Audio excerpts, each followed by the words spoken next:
오늘은 여호수아 말씀을 통하여 승리를 얻고자 한다면이라는 설교 제목을 가지고 성도들이 무엇을 배워야 하는지, 그리고 무엇을 왜 힘써야 하는지 그 부분을 살펴보도록 하겠습니다. 여러분, 본문 1절에서 9절은 잘 아실 겁니다. 이 본문은 설교도 많이 했던 본문인데, 이스라엘의 민족 지도자였던 모세가 죽은 다음에요, 그 후계자로 누가 세워졌냐면 여호수아가 세워졌습니다. 그래서 하나님께서는 여호수아에게 중요한 명령을 하나 내리는데, 그 명령이 뭐냐면, 내가 너와 함께 해줄 테니 지금 이 출애굽 백성들을 데리고 요단강을 건너 여리고로 들어가, 그러니까 가나안 땅을 점령하라, 가나안 땅을 차지하라, 그렇게 말씀하셨거든요. 그게 명령입니다. 자, 그 말씀을 2절을 통해 우리가 보겠습니다. 본문 2절 말씀 같이 읽습니다. 내 종 모세가 죽었으니 이제 너는 이 모든 백성과 더불어 일어나 이 요단을 건너 내가 그들을 곧 이스라엘 자손에게 주는 그 땅으로 가라. 아멘. 이 말씀처럼 하나님은 모세의 후계자로 세움을 입은 여호수아에게요, 가나안 땅을 향해 진격하라, 전진하라는 명령을 내리신 거고, 이제 여호수아는 셋 중에 하나를 선택하면 되는 거예요. 첫 번째는 하나님 말씀에 순종해서 곧바로 가나안 땅의 관문인 여리고로 진격할 것이냐, 두 번째는 아니면 지금 두려움과 걱정과 근심에 빠져갖고 자꾸 머뭇거리면서 시간을 지체하고 있을 것이냐, 아니면 아예 그냥 요단강 동편 쪽에 살려고 할 것이냐. 여러분, 요단강 동편에 하나님께서요, 이렇게 바산왕 옥과 헤스본왕 시온의 땅을 차지하게 하셨거든요. 자, 이거 예를 들어 이제 여기를 보세요. 여기가 이제 요단강 가운데가 요단이라면, 예를 들어 이제 이쪽이 이제 지중해예요. 그러면 이쪽, 이 서쪽이 이제 가나안 땅이거든요.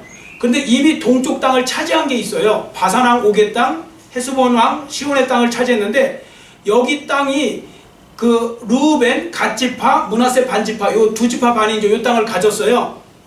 그런데 이 땅에 그냥 머무르려면 머무를 수도 있는 거예요. 어떻게 보면 실제로요, 여러분들 여호수아 7장에 보시잖아요. 여리고성 전투 이겼다가 아간 때문에 그 아이성 전투에 지잖아요. 그때 여호수아가 뭐라고 했는지 아세요? 차라리 그냥 요단 동편에 거했으면 좋았을 뻔했다. 그 말은 그냥 거기 거주했으면 좋았을 뻔했다. 이렇게까지 말할 정도였어요. 그러니까 셋 중에 하나를 내야 되는데, 자, 여호수아가 어떻게 응답했는지 10절을 우리 한번 읽어보겠습니다. 본문 10절 같이 읽습니다. 이에 여호수아가 그 백성의 관리들에게 명령하여 이르되. 아멘. 여기서 이에라는 말은 히브리어로 와에차우 하거든요. 와에차우. 이건 문자 그대로 직역하면 바로 그때라는 뜻이에요. 바로 그때. 뭐냐면 하나님께서 명령하신 바로 그 순간에, 바로 즉시 여호수아가 이스라엘 백성들의 관리들을 모아갖고 그 지도자를 모아서 이제 우리 진격해 들어갈 거니까 그렇게 준비하라고 시킨 것입니다. 그러니까 여호수아는 조금도 머뭇거리거나 망설임 없이 하나님 말씀에 그대로 순종하기로 작정하고 실행에 들어갔다는 것입니다. 자, 그럼 한번 생각해 보세요. 여호수아가 이렇게 즉각 순종하는 것이 쉬운 일일까요? 그 당시에 사실은 어려운 일이에요. 왜 그런가 하면요, 여호수아는 누가 보아도 자기의 선임자였던 모세보다 능력면에서 떨어지는 사람이에요. 모세가 워낙 탁월한 사람이었어요. 능력도 많고. 근데 여호수아는 그 정도 아니에요. 자, 그런데 그 중차대한 임무를 맡은 거예요. 자, 그리고 또 한 가지는 뭐냐면 상황도 녹록지가 않아요. 자, 지금 당장 여리고로 쳐들어가려고 하면 그때가 뭐냐면요, 그때가 한참 요단강 물이 부를 때예요. 그래서 물이 우리 홍수 기간에, 장마 기간에 물 많이 흘러가듯이 그럴 때예요. 요단강 건너가는 게 쉽지가 않다고요. 자, 요단강을 건너가면 또 뭐가 기다리고 있냐면 이중격으로 만들어 놓은 그 거대한 여리고성이 버티고 있어요. 여리고성. 그걸 또 뛰어넘어야 된다고요. 그것도 만만치가 않아요. 그 여리고성을 뛰어넘잖아요. 뛰어넘으면 그 안에 아낙자손이 있는데, 아낙자손이 거인 족속이에요. 여러분, 진짜 고고학에서 지금 발견되는 진짜 거인 족속들이 있거든요. 3m짜리 그냥 나오잖아요. 지금도 정말 옛날에 있었다고요. 거인 족속들이. 그 아낙자손이라는 거인 족속들이 그곳에 살고 있었거든요. 그러니까 산 넘어 산, 세상 사람 그러죠. 산 넘어 산이라고. 지금 하나 넘으면 또 산이 있고, 하나 넘으면 또 산이 있고. 인간적으로 그럼 생각해보면 여호수아도요, 얼마든지 자기 앞에 놓여있는 이러한 산 넘어 산의 상황을 바라보면서 시간을 지체할 수 있었던 거예요. 원래 사람이란 존재가요, 근심, 염려, 걱정 이런 거 들잖아요. 초조 불안된 생겨나면 결단하는 일이 쉽지 않아요. 순종하는 게 쉽지가 않다고요. 사람들은. 그래서 자꾸 머뭇거려요. 해야 되나 말아야 되나. 시간만 지체하고 있어요. 그래서 순종하는 것보다 오히려 뒤로 물러서는 사람들도 많아요. 자, 그런데 본문에 나오는 여호수아를 보세요. 그는 두 번도 돌아보지 않고 두 번도 생각하지 않고 그냥 즉각 가자 이렇게 한 거예요. 명령을 내린 거예요. 자, 그러면 여호수아는 어떻게 이렇게 상황과 환경을 따지지 않고 즉각적으로 하나님 명령에 순종할 수 있었을까요? 그건 그에게요, 그만 볼 수 있는 영안이 있어서 그래요. 즉 믿음의 눈이 있었어요. 그리고 무엇보다 여호수아는 하나님 말씀을 직접 들었어요. 하나님이 말씀하신 게 1절부터 9절에 나오는 거예요. 여러분, 직접 들은 사람하고요 간접적으로 들은 사람은 확신이 달라요. 여호수아는 직접 들었다고요. 그래서 그는 언제든지 변화할 수 있는 상황과 상관없이 그 상황에 주눅들지 않고 하나님 말씀을 확고히 붙잡을 수 있었던 것입니다. 제가 이런 면에서 볼 때 있잖아요. 여호수아가 모세보다 더 나은 부분도 있어요. 여호수아가. 자, 좀 더 나은 부분, 좀 훌륭한 신앙이라고 생각하는 것이, 예를 들어 보겠습니다. 여러분, 모세도요 처음에 하나님이 부르실 때 있잖아요. 모세 하나님 부르실 때 모세 거절했어요. 너 저기 애굽에 들어가서 이스라엘 백성들 데리고 나와라 그랬더니 못 가겠다고 했어요. 맨날 변명하는 거 여러분 아시죠? 제가 입이 둔합니다, 혀가 둔합니다, 뭐가 어떤 거 말주변이 없습니다 이러면서 자꾸 뺐어요. 그러다가 결국은 나중에 이제 가긴 갔지만요, 자, 일단 거절했다고요, 모세도. 자, 그 다음에 성경 속에 보면 많은 사람들이 거절을 해요. 예를 들어 사울왕도요, 하나님께서 왕으로 부르신다고 그랬더니, 아, 제가야 이 베냐민 지파가 얼마나 연약한 지파인데 이런 가문에서 제가 어떻게 왕이 됩니까? 하고 사울왕도 거절을 했어요, 처음에. 그러다가 나중에 이제 받아들인 거죠. 여러분, 심지어 사울왕은 그렇다 쳐도 예레미야 선지자는 뭐라고 했는지 한번 읽어볼까요? 자, 예레미야 1장 6절 같이 읽습니다. 내가 이르되 슬프도소이다 주 여호와여 보소서 나는 아이라 말할 줄을 알지 못하나이다 하니. 아멘. 자, 여기 보시면요, 나는 아이라고, 저는 부족하고 연약해서 아무것도 할 수 없는 어린아이라고. 이게 무슨 말씀인지 아세요? 못하겠다는 겁니다. 못하겠다. 그러니까 하나님이 나를 선지자로 부르실 때 나는 못하겠다 이렇게 거절했다고요, 예레미야조차도. 자, 그런데 본문의 주인공 여호수아를 보세요. 그는 모든 사람들과 달리 하나님의 말씀이 어떻게 해요? 그냥 즉각 순종해버려요. 즉각 순종. 여러분, 우리는 이렇게 순종자라는 사람을 또 한 사람 찾아볼 수 있는데, 아브라함이요. 여러분, 아브라함이 왜 믿음의 조상인지 아세요? 아브라함은요 100세에 낳은 아들을 하나님께서 모리아산에 데려다가 번제로 바치라고 했거든요. 여러분, 죽여 바치라는 겁니다. 아니, 100세의 아들을 낳았는데 하나님께서 그 말씀을 하실 때 이게 얼마나 말도 안 되고 듣기에 이상한 말씀이에요. 자, 여러분, 그 말씀을 여러분이 만약에 들었다고 생각해 보세요. 여러분 어떻게 하시겠어요? 순종하시겠어요? 순종 못 하실걸요? 근데 여호수아는요, 아니 아브라함은 두 번도 생각 안 하고 그냥 바로 순종해버려요. 근데 어떤 분은 아브라함이 지 혼자 잘 먹고 잘 살라고 그랬다고. 그거 아니에요. 아브라함은 믿음이 있었던 거예요. 무슨 믿음이냐면, 하나님은 최고의 선하신 분이요, 하나님 결코 악을 행하지 않으시는 분, 그리고 하나님은 분명히 이삭을 통해서 후손을 전수시켜 주겠다고 약속하신 분, 약속이 변치 않으시는 분. 이게 믿어지니까요, 다 내가 모르는 어떤 뜻이 있겠지, 어떤 일이 있겠지, 그러면서 그는 직접 드릴 그 이삭을 바쳐드리려고까지 했던 것입니다. 여하튼 분명한 것은요, 하나님은 하나님 말씀에 즉각 순종하는 사람을 굉장히 기뻐하신다는 것입니다. 여호수아가 그랬던 거예요. 여러분도 더욱더 큰 믿음으로 자라가셔서 하나님의 말씀이라면 묻지도 따지지도 않고 그냥 순종하는 삶이 되시기를 축원합니다. 아멘. 제가 요즘에요, 어떻게 하다 보니까 새벽 예배 때도 그렇고 묻지도 않고 따지지도 말고 이걸 많이 해요. 이거 아시죠? 여러분들 그 왜 광고, 묻지도 않고 따지지도 않고 뭐 이렇게 뭐 받아들인다 뭐 그런 얘기인데, 여러분 보험이고 뭐고요, 자꾸 물으셔야 되고 따지셔야 돼요. 속아요. 사람들 말 믿지 마세요. 그 자꾸 따져보고 이렇게 물어야 돼요. 그런데요, 하나님 말씀은 안 물으셔도 돼요. 안 따지셔도 돼요.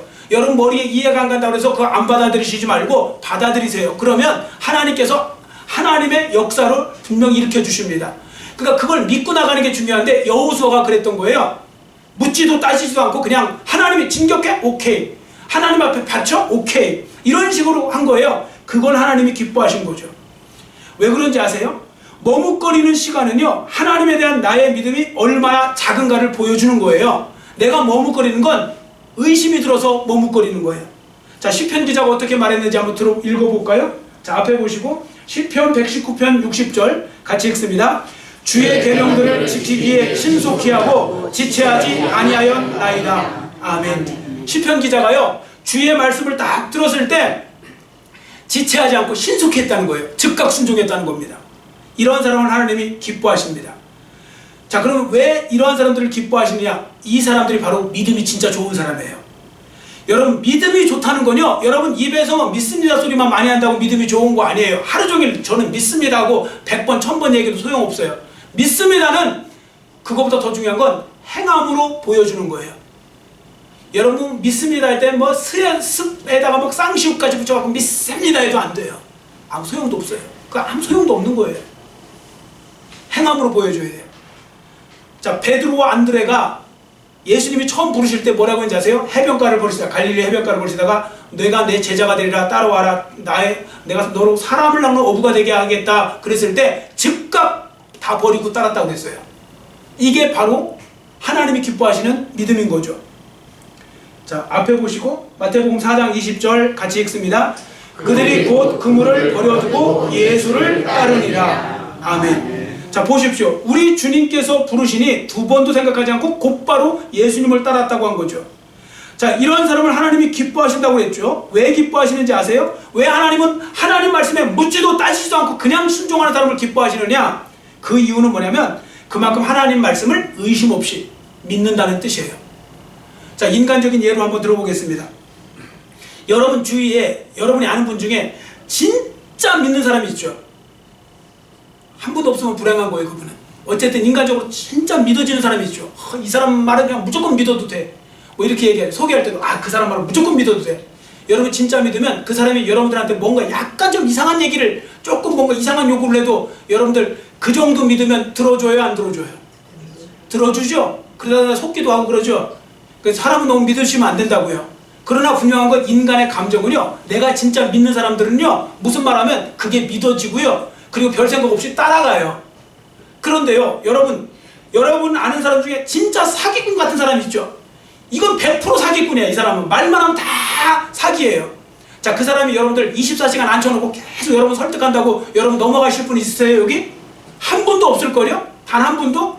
왜? 어차피 이 사람은 못 믿으니까 백날 얘기해도 소용없는 거예요. 자, 보세요. 뭐에 따라서 움직여요? 믿음에 따라서 움직이는 거예요. 우리 하나님 말씀대로 살지 못하는 거 뭐 이래저래 핑계대고 상황 환경 얘기하죠? 아니에요. 믿지 못해서 못 따라가는 거예요. 하나님 말씀 그저 믿고 따라가는 사람들은 믿음이 있어서 따라가는 거거든요. 자, 여호수아 보세요. 하나님을 너무나 완벽하게 믿으니까 하나님이 진격하라고 하니까 그 어려운 상황 속에서도 진격하라고 바로 준비한 것입니다. 자, 여러분 즉각적인 순종을 잘하는 삶을 살아가시기를 축원합니다. 아멘. 자, 이제 본문 11절을 보겠습니다. 자, 본문 11절 말씀 우리 같이 한 목소리로 본문 11절 같이 읽겠습니다. 진중에 두루 다니며 그 백성에게 명령하여 이르기를 양식을 준비하라. 사흘 안에 너희가 이 요단을 건너 너희 하나님 여호와께서 너희에게 주사 차지하게 하시는 땅을 차지하기 위하여 들어갈 것임이니라 하라. 아멘. 여러분, 우리는 이 말씀을 통해 전쟁에 임하는 여호수아가 두 가지 준비를 잘했다는 것을 알 수가 있습니다. 첫 번째는 믿음의 준비고요. 또 하나는 현실적인 준비입니다. 잘 들으세요. 믿음의 준비, 현실적인 준비가 같이 가야 돼요. 자, 믿음의 준비는 뭐냐? 하나님 말씀을 통해 마음에 확신을 갖는 거예요. 여러분, 하나님이 말씀하신 거에 마음에 확신이 없으면 가다가 멈춰요. 가다가 곁길로 가요. 여러분, 우리가 100m를 트랙 안에 잘 달리려면 트랙 라인이 잘 선명해 거기 있으면 그로 달리면 되잖아요. 근데 어느 순간 보면 라인이 흐릿해갖고 없으면 옆으로 빠지죠. 그런 것처럼 하나님의 말씀에 대한 확신, 비전에 대한 확신, 그것이 있으면 걸어가는 거고요. 그것이 없으면 못 걸어가요. 가다가도 옆길로 빠져버리고 그러거든요. 그래서 믿음의 준비가 제일 중요한데 두 번째 또 중요한 게 있어요. 이게 또 실제적으로 중요해요. 왜? 성도들이 헷갈려 하니까요. 두 번째가 뭐냐면 현실적인 준비거든요. 현실적인 준비. 본문의 예를 들어서 뭐냐? 양식을 준비하는 거예요. 여러분, 전쟁을 하려면 양식이 있어야 되잖아요. 전투식 양. 그걸 충분히 준비하게 만듭니다. 그럼 여호수아가 왜 양식을 준비시켰느냐면 당장 전쟁할 때 그 준비에 바로 먹고 또 싸우고 그럴 거 아닙니까? 그리고 만나가 지금 이제 끊어질 거예요. 만나가 요단강 서편 쪽까지는 내리지만 동편으로 가면 안 내려요. 아니 동편에 있을 때는 내렸지만 서편으로 가면 안 내린다고요. 왜냐면 이제 그 땅의 곡식을 먹게 만들어 오셨거든요. 여하튼 이래저래 양식을 비축해야 됐어요. 양식을. 그 충분한 그 전투신앙을 준비해라라고 했는데 성도들 중에 헷갈려하는 분이 있다고 그랬죠. 뭐라고 헷갈리냐면 어떻게 헷갈리냐면요. 무언가 사람들이 현실 속에 뭐 준비한다고 그러면 뭐라는지 아세요? 믿음 없는 걸로 생각해요. 예를 들어 심지어 어떤 분이 용감하게 이렇게 말씀하세요. 집사님, 하나님이 다 책임져 주실 텐데 뭐 그렇게까지 준비하고 계세요? 그 믿음 없어서 그런 거예요. 다 책임져 주고 걱정하지 말고 그냥 기다리라고. 하나님 다 해줄 거라고. 열심히 준비하고 있는 사람한테 가서. 이거 굉장히 무지한 이야기시고요. 제대로 착각하고 있는 것입니다. 여러분, 믿음의 준비도 필요하지만 현실적인 준비도 하나님께서 필요하게 하신다는 것, 또 그걸 하나님께서는 요구하신다는 걸 아셔야 됩니다. 현실적인 준비. 자, 본문의 여호수아를 보세요. 여호수아가 믿음의 준비를 끝난 게 아니고 전투식량 준비하라고 그랬잖아요. 여호수아 같은 사람도 만약에 그런 지금 그 말한 그 집사님 이야기로 이야기하면 뭐 전투식량 왜 준비해요? 하나님이 알아서 다 그냥 입에다가 배불리 만들어 주실 텐데. 근데 준비하라고 했죠. 현실적인 준비예요. 이거 꼭 필요합니다. 제가 이제 생각이 나서 이제 말씀을 드리는데요. 저도 신학대학원 갈 때예요. 신학대학원 갈 때, 일반대 나와 신학대학원 갈 때, 제가 그때까지만 해도 불신가정이었거든요. 부모님 교회 안 다니시는 불신가정이었어요. 근데 제가 그때 한 일이 있어요. 하나님이 저를 부르신 거예요. 목사로. 그 신학대학원을 가려고 하니까, 준비를 하려고 그러니까, 집에서는 당연히 못 가게 난리가 났죠. 저희 아버지는 뭐 난리 났죠. 그래서 제가 그때 한 일이 뭐냐? 준비를 하는 거예요. 일단, 들어가서는 뭐 교육전도사라서 하면 어쨌든 용돈에 봐서 쓸 수 있지만 들어갈 때 입학금이 중요하잖아요. 입학금을 어떻게 할까? 그래서 대학교 3학년하고 4학년 때요. 제가 뭘 했냐면 그 막리를 했어요. 일명 노가다. 그걸 했어요. 뭐 기와장 날르고 벽돌 날르고 하는 거 그런 거 했어요. 진짜 시간 날 때마다 가서 했어요. 그리고 이제 그것도 돈 모으면요. 그게 그 당시에 3만 원이었어요. 하루 일당. 3만 원 받으면 직업소개서에 그 10%인가 그때 뛰면 또 한 5,000원 뛴 것 같긴 한데 5,000원 뛰고 그 다음에 11조 3,000원 뛰고 뭐 이런 식으로 해서 뭐 또 감사한 거 뭐 하다 보면 한 2만 원 남아요. 그거 차곡차곡 저축했고 하나도 안 쓰고. 그리고 그 다음에 이제 또 집에서 저희 시골 동네에서 대학까지 가려고 그러면 버스 2번 갈아타야 돼요. 그래 한 번만 갈아타자. 그래서 한 번만 타고 한 번은 큰 자전거 그 당시에 2만 얼마짜리 자전거 사갖고 그 자전거 육교 밑에다가 묶어놓고서요. 계속 그거 타고 다녔어요. 그럼 그 차비 또 동전이지만 그거 모으고 그리고 또 하나는 이제 밥이 그 당시에 900원이었어요. 학교 밥이 900원이었는데 그 당시에 이제 밥은 900원, 짜장면은 500원. 약간 붉게 나온 짜장면은 500원. 그럼 저는 그 500원 짜장면 먹고 그 다음에 또 400원 남겨갖고 그거 저축하고. 그런데요, 여러분 동전도요 모으면 목돈 돼요. 사람들이 아무 생각 없이 요즘은 동전 모으는 걸 모르는데 그래서 모으고 이거 하고 저거 하고 노가다 뛰고 뭐 이렇게 했어요. 이제 그렇게 하고서 이제 시험을 봤는데 세상에 시험이 그 어렵다는 그 장로의 신학대학원 시험이 한 번에 됐네요. 여러분 이게 그 당시에는 지금은 인기가 없어도 그 당시에는 막 7대1, 8대1 막 그랬었어요. 그래서 제가 그때 한 번에 됐는데 이게요 예수 믿는 집에서 장로의 신학대학원 그때 딱 되잖아요. 잔치하고 막 그랬었어요 교회에서. 근데 우리는 하나도 안 기뻐하는 거예요. 제가 한 번에 붙었는데 하나도 안 기뻐하죠. 막 더 오히려 막 화가 났죠. 저희 아버지는. 그러니까 아버지가 이제 화가 나시니까 그런 거예요. 너 다른 데는 몰라도 일반 대학원은 몰라도 그냥 신학대학원 가면 나는 너 못 보태줘. 아무것도 못 보태줘. 알아서 해. 그러니까 딱 압박을 하신 거죠. 그래서 제가 그때 무릎을 꿇고 그동안 모아놓은 걸 다 갖다가 통장 뭐 이렇게 뭐 종전까지 그 차에서 1,000원짜리 막 모아놓은 것까지 다 해갖고 딱 갖다 놓고서 그랬어요. 아버지 제가 이거 신학대학원 들어갈 수 있는 입학금까지 다 마련해 놨으니까 그냥 좀 받아주세요. 이해해 주세요. 그러면서 그때 딱 했는데 돈이 400만 원이에요. 그 당시 엄청 큰 돈이에요. 학생한테. 그게 95년, 94년도니까 엄청나게 큰 돈이라고요. 그게. 그걸 모은 거예요. 여하튼. 그러니까 아버지가 거기서 두 손 두 발 다 드신 거예요. 이 정도 얘가 준비했으면 이건 진짜구나. 계속 망했다가는 아들하고 완전 척지겠구나.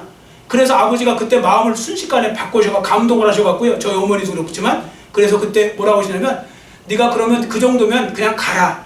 그리고 그거 네 용돈 써라. 그리고 아버지가 신학대학원 그 수업료를 대주셨어요. 그리고 이런 데 좀 아멘 좀 한번 해주세요. 그 대주셨어요. 대주시고 그때부터 또 들어갔는데 또 하나님께서 또 이 되게 머리도 나쁜데 A급 장학금 받고 이게 다닐 수 있게 만들어 주셔갖고 크게 돈 안 들었어요. 그리고 그것 아버지도 예수 믿고 어머니도 예수 믿고 그렇게 하고서 두 분 다 지금 이제 천국 가셨죠. 그러나 어쨌든 그런 속에서 제가 말씀드린 거 뭐냐면 준비하는 게 믿음이 있어서 준비한다는 걸 아셔야 돼요.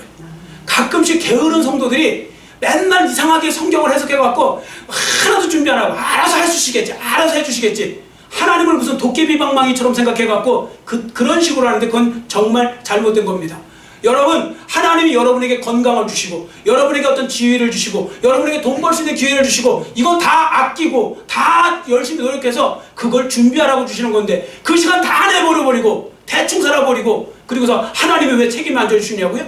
하나님이 책임지라고 직업도 주셨고 일자리도 주셨고 건강도 주셨고 시간도 주셨고 다 주셨잖아요. 그걸 기회 있을 때 잘 준비하고 규모 있게 잘 사용하는 게 그게 준비하고 그게 믿음이죠. 뭐 입으로만 믿음 하지 마시고요.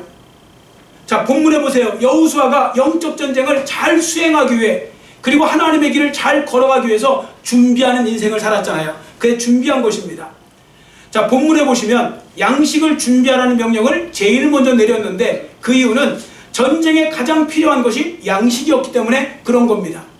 자, 여러분도 중요한 거 바로 하나님의 양식, 하나님이 주시는 하늘 양식, 하나님의 말씀을 부지런히 드셔야 됩니다. 여러분, 영적인 싸움에서 이기려면 하나님의 말씀을 많이 드시고 그리고 그 말씀으로 무장해서 승리하는 삶이 되시기를 축원합니다. 아멘. 자, 이제 12절부터 18절 말씀을 보겠습니다. 12절부터 18절에 보시면 여호수아가 특별히 두 지파 반이라고 하거든요. 르우벤 지파, 갓 지파, 므낫세 반지파예요. 왜 므낫세는 반지파라고 했냐면 므낫세가 딱 반으로 나뉘어갖고 한쪽은 서쪽에 살고 한쪽은 동쪽에 살았어요. 그래서 므낫세 반지파, 르우벤 갓 지파. 요 사람들을 불러다 놓고 뭐라고 했냐면 이제 우리가 전쟁하러 갈 텐데 그 사람들은 이미 동쪽에다가 땅을 부여받았어요. 그러니까 요단강 동쪽에 땅을 이미 부여받았기 때문에 이쪽 간다고 더 받을 게 없어요. 그런데 뭐라고 했냐면 너희들 그래도 우리 같은 한 지파니까 가서 싸울 때 도와주면 좋겠는데 기왕이면 선봉에 서라고 제일 앞에 그랬어요. 자, 14절 말씀 읽겠습니다. 본문 14절 같이 읽습니다. 너희의 처자와 가축은 모세가 너희에게 준 요단 이쪽 땅에 머무르려니와 너희 모든 용사들은 무장하고 너희의 형제보다 앞서 건너가서 그들을 돕되. 아멘. 여호수아가요 이렇게 선봉에 서달라고 부탁한 이유는 자기 자신들에게 아무 유익도 없고 돌아오는 것도 없는 사람들이 그래도 자기의 운명 공동체 아닙니까? 같은 이스라엘 지파니까 그 사람들이 정말 하나도 자기한테 유익이 없는데도 불구하고 이렇게 와서 싸워주면 얼마나 힘이 되겠어요. 나머지 아홉 지파 반에게.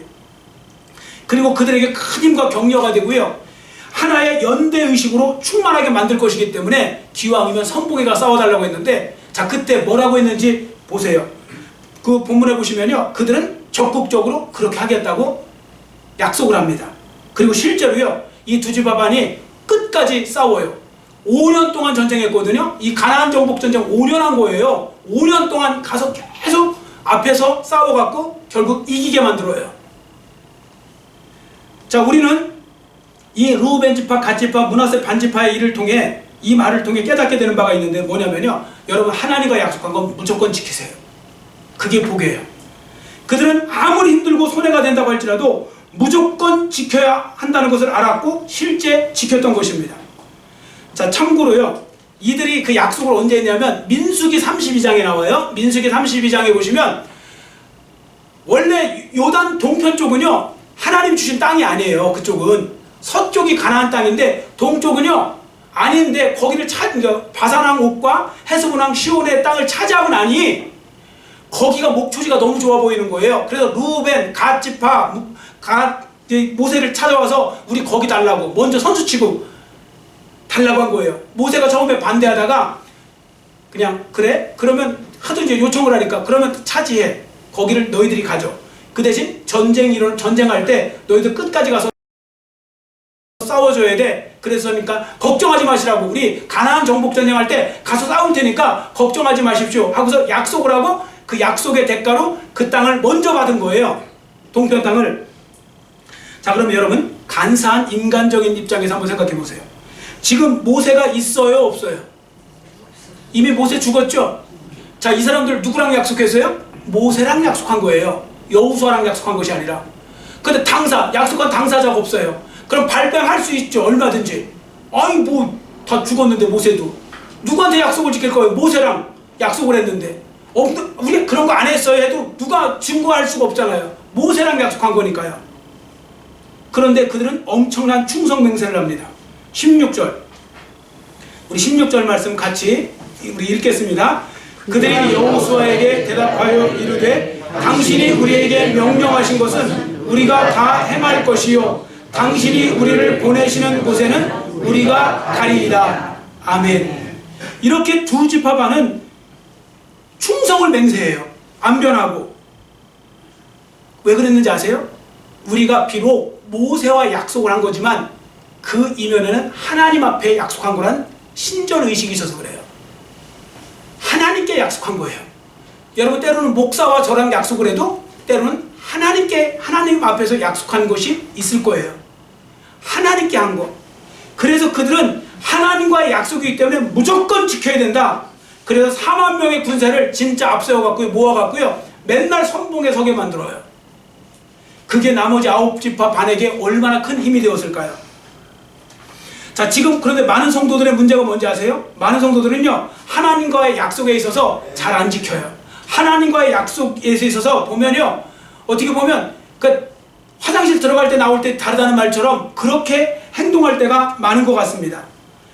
우리 성경에서 그런 예를 많이 볼 수 있는데 야곱 보세요. 여러분 야곱 아시죠? 야곱이 베델에서 하나님 앞에 서원을 했어요. 하나님, 제가 지금 삼촌 집에 갈 건데 저 이 땅으로 다시 돌아올 때까지 저를 지켜주시면 제가 하나님 앞에 뭐 11조도 드리고 뭐 이렇게 하면서 뭐라고 하냐면 이 베델에 와서 여기다가 여호와의 전을 세우겠습니다. 뭐 제단을 쌓겠습니다. 뭐 그런 약속을 했거든요.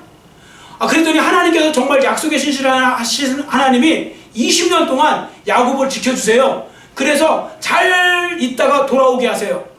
야곱이 돌아오는 중에 에서 문제도 해결됐잖아요. 돌아오는 중에 세겜성을 하필 들렸네요. 세겜성을 들으니까 세겜성이 오늘날로 말하면 그냥 되게 세상적으로 좋은 곳이에요. 큰 성읍이에요. 거기 머물다 보니 너무 마음에 드는 거예요. 거기 사는 것이. 그래서 마음이 슬슬 바뀌는 거예요. 하나님과의 약속은 베델로 가야 되는데 안 가고 거기서 머뭇거리고 있었어요. 그러다가 어떤 일이 벌어졌느냐? 결국 그 안타까운 디나 사건이 나와요. 디나 사건은 아시죠? 그 못 쓸 일을 당해요. 그런데 여러분 거기에 뭐가 있었는지 아세요? 하나님 앞에 약속한 걸 안 지킨 그 야곱의 문제가 있었던 거예요. 여러분 보세요. 결국 그래서 나중에 베델로 올라갔어요? 안 올라갔어요? 야곱 올라갔죠? 일 당한 다음에 올라갔죠. 여러분 어차피 베델로 갈 것인데 축복 가운데서 갈 수도 있는 거고요. 이렇게 환난 속에서 갈 수도 있는 것입니다. 갈 것이라면 축복 가운데서 갈 수 있는 것도 좋은 방법이 되는 것이죠.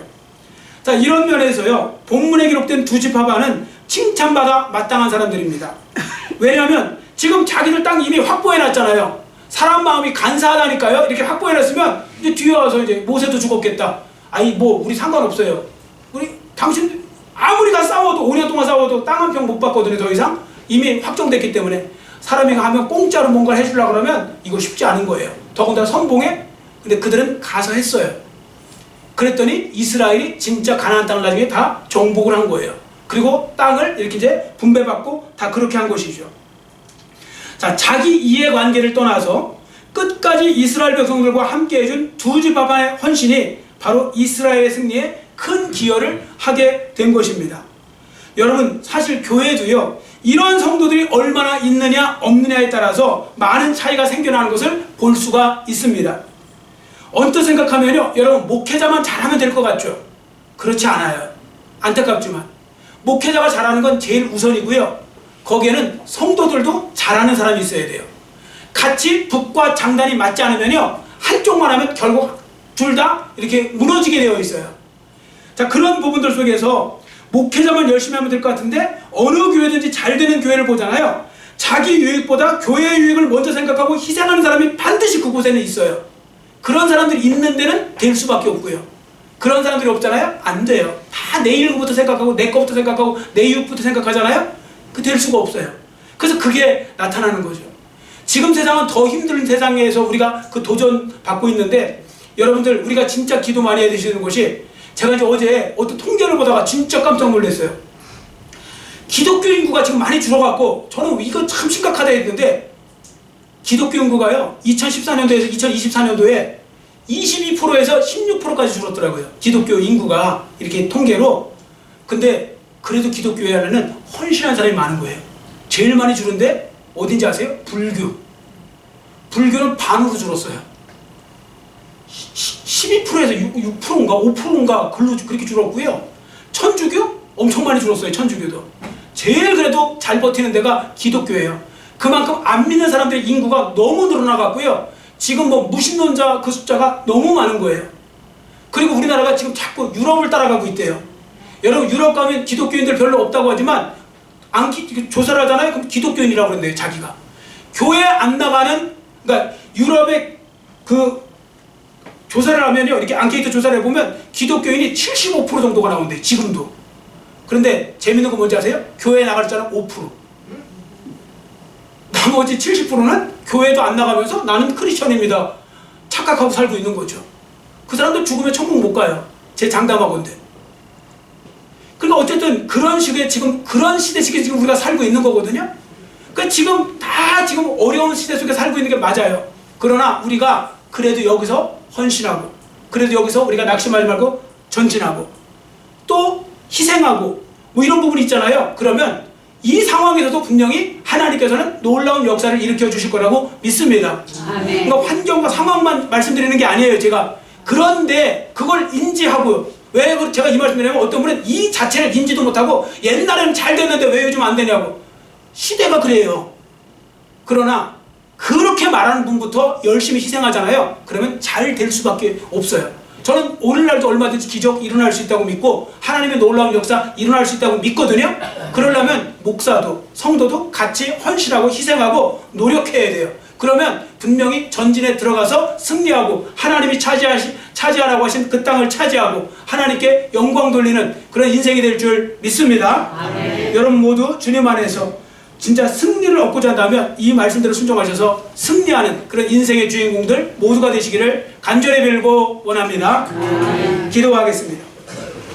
사랑의 하나님 아버지 감사합니다. 오늘은 승리를 얻고자 하면이라는 제목을 가지고 하나님의 음성을 들었습니다. 하나님 아버지 이 말씀을 잘 기억하게 해주시고 우리도 여호수아처럼 이러한 아버지 하나님 흔들리지 않는 믿음을 가지고, 그리고 아버지 하나님 절대 믿음을 가지고, 그리고 잘 준비하는 마음을 가지고 아버지 하나님 이렇게 살아갈 때 하나님 앞에 나머지 인생 속에서도 귀히 쓰임받게 하시고 하나님의 나라와 하나님의 뜻을 잘 이뤄가는 삶의 주인공들 모두가 될 수 있도록 은혜 베풀어 주시옵소서. 감사드리오며 예수님의 이름으로 간절히 축복하오며 기도드렸사옵나이다. 아멘.